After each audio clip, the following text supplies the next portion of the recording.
નમસ્કાર, welcome back. Radio city joke સ્ટુડિયોમાં આપનું સ્વાગત છે. કિશોર કાકા આપણી સાથે જ બેઠા છે. ચાલો હવે નીકળીએ અમે. ક્યાં જવાનું છે?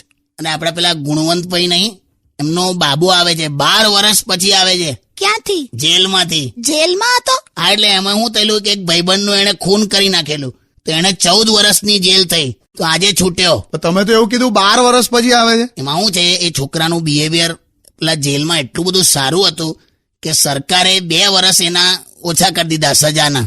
જેલમાં બધાને પાણી પીવડાવે, ખુરશી ટેબલ ખાટલા બનાવતો હતો, અને કચરા પોતું કરી નાખે, કોઈની હાથે બબાલ નહીં, શાંતિથી ચોપડી વાંચે. એટલે ટૂંકમાં બહુ એને સેવા બહુ કરી. વાવ, આવો સંસ્કારી છોકરો ભગવાન બધાને આપે. આવું બોલાય? અલા, ખૂન કરેલો જેલી ભૂલી જવાનું? હાલો નહીં, સોરી. આ દેશમાં આ જ તકલીફ છે, આપણે ભૂલી બહુ જલ્દી જઈએ.